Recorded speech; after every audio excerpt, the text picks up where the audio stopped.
నమస్తే తిరిగి వార్తలకు స్వాగతం.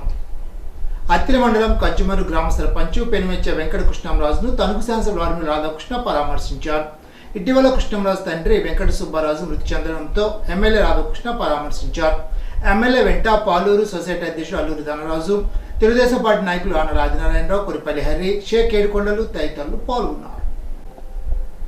తణుకు మానవతా శాఖ ఆధ్వర్యంలో రాష్ట్ర విస్తరణ అభివృద్ధి కమిటీ కన్వీనర్ కె రాధా పుష్పావతి ఆర్థిక సౌజన్యంతో 8,000 రూపాయల విలువైన రెయిన్ కోట్లను తణుకులో వివిధ వృత్తులు చేస్తున్న వారికి అందజేశారు. ఈ సందర్భంగా రాధా పుష్పావతి మాట్లాడుతూ రాష్ట్ర వ్యాప్తంగా మానవత అనేక సేవా కార్యక్రమాలు నిర్వహిస్తోందని, అడగకుండానే దాతలు సేవా కార్యక్రమాలు నిర్వహించడానికి విరాళాలు అందిస్తున్నారని అన్నారు.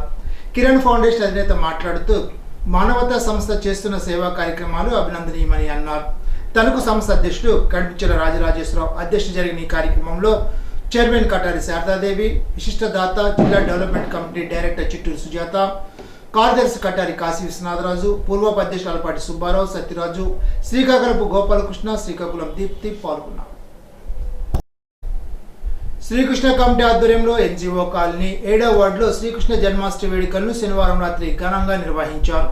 వివిధ విచిత్ర వేషధారణతో పాటు శ్రీకృష్ణుడు గోపికల వేషధారణతో చిన్నారులు ఆకట్టుకున్నారు. ప్రత్యేక పూజల అనంతరం చిన్నారులు ఉట్టికొట్టే కార్యక్రమాన్ని నిర్వహించారు. విజేతలకు బహుమతులు అందజేశారు. కార్యక్రమంలో కోటిచుక్కల రామకృష్ణ, దుర్గం వెంకటేశ్వరరావు, దుర్గం సుబ్బారావు, కాకరపతి వెంకటేశ్వరరావు, గోగు గణేష్, గజరపు నారాయణమూర్తి, శ్రీవాణి, పద్మ, స్వప్న, అనురాధ, వరలక్ష్మి తదితరులు పాల్గొన్నారు.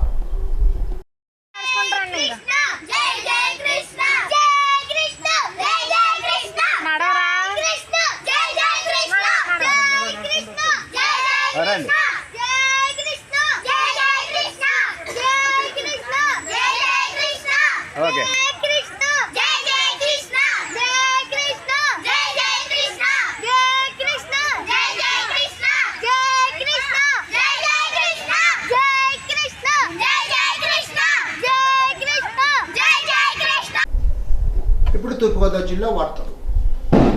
రాజమండ్రి రూరల్ శాసనసభ్యులు గొర్రెట్ల బుచ్చయ్య చౌదరి నేతృత్వంలో కడియం మండలం నుండి వచ్చిన 250 మంది రైతులు 100 ట్రాక్టర్లతో రాజమండ్రి ఆర్టీసీ కాంప్లెక్స్ రహదారి మీదుగా మోరంపూడి సెంటర్ నుండి జాతీయ రహదారి మీదుగా బొమ్మూరు సెంటర్కు ర్యాలీగా వెళ్లారు.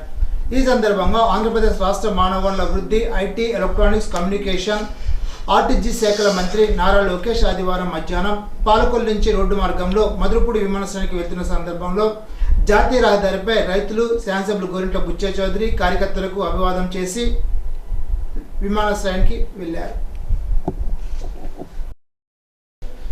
ప్రజా సమస్యల పరిష్కారానికి ప్రతి నెల నిర్వహించే పీజీఆర్ఎస్ ప్రజా సమస్యల కార్యక్రమం ఈ నెల ఆగస్టు 18వ తేదీ సోమవారం యథావిధిగా నిర్వహించబడుతుందని తూర్పుగోదావరి జిల్లా కలెక్టర్ పి ప్రశాంతి ఒక ప్రకటనలో తెలిపారు.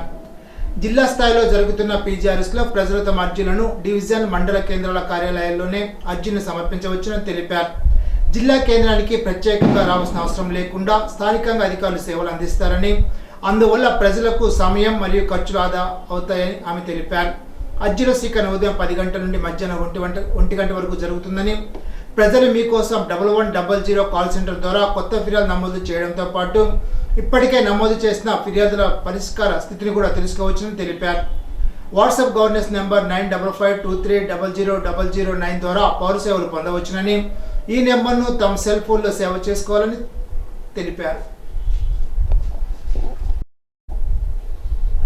జిల్లాలో వాతావరణ హెచ్చరికలు కొనసాగుతున్న నేపథ్యంలో అధిక వర్షాలు కురిసే అవకాశం దృష్ట్యా రైతులు అప్రమత్తంగా వ్యవహరించాలని జిల్లా కలెక్టర్ పి ప్రశాంతి ఆదివారం ఒక ప్రకటనలో సూచించారు. ఇటీవల కురుస్తున్న వర్షాల కారణంగా పంటలకు నష్టం జరిగే అవకాశం ఉన్నందున రైతులు ముందస్తు చర్యలు తీసుకోవాలని కలెక్టర్ పేర్కొన్నారు.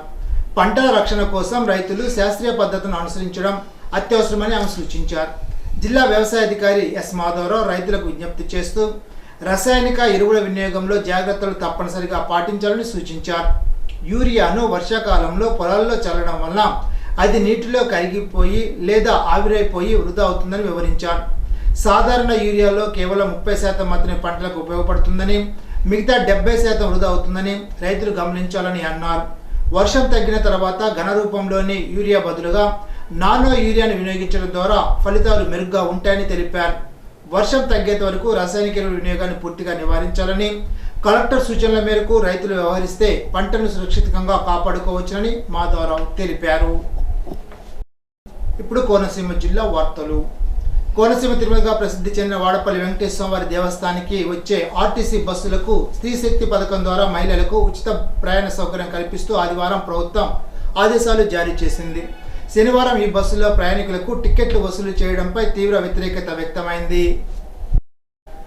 ప్రజా ఫిర్యాదుల పరిష్కారాన్ని మరింత వేగవంతంగా ప్రజల దృష్టికి మరింత చేరువ చేయడం లక్ష్యంగా రాష్ట్ర ప్రభుత్వం ప్రజా ఫిర్యాదుల పరిష్కార వ్యవస్థ సేవలను సోమవారం మండల, డివిజన్, మున్సిపల్ స్థాయిలో కూడా నిర్వహిస్తున్నట్లు జిల్లా కలెక్టర్ కె వెట్టిశ్రీ తెలిపారు. జిల్లా స్థాయిలో కలెక్టరేట్ గోదావరి సమావేశ మందిరంలో ఆగస్టు 18వ తేదీ సోమవారం ఉదయం 10 గంటల నుండి యథావిధిగా పీజీఆర్ఎస్ కార్యక్రమం నిర్వహించబడుతుందని తెలిపారు. ముదినేపల్లి ప్రెస్ క్లబ్ ఆధ్వర్యంలో ఏపీయూడబ్ల్యూజే 69వ ఆవిర్భావ దినోత్సవాన్ని ఘనంగా నిర్వహించారు. ఈ సందర్భంగా జెండా వందన కార్యక్రమాన్ని నిర్వహించి కేక్ కట్ చేసి స్వీట్లు పంచారు. సీనియర్ జర్నలిస్ట్ గుడివాడ నాగమల్లేశ్వరరావుని దుస్సాలతో సత్కరించారు. కార్యక్రమం ముదినేపల్లి ప్రెస్ క్లబ్ అధ్యక్షుడు చిలకపల్లి నాగరాజు, ఏలూరు జిల్లా కార్యవర్గ సభ్యులు కె విజయ్ కుమార్ సభ్యులు పాల్గొన్నారు. ఈనాటి బంగారు మాట. చాలా చిన్న పనైనా సవ్యంగా చేస్తే మంచి ఫలితం లభిస్తుంది. స్వామి వివేకానంద. ఈ వార్తలు ఇంతటితో సమాప్తం. తిరిగి బిజినెస్ లో కలుసుకుందాం. అంతవరకు సెలవు. నమస్కారం.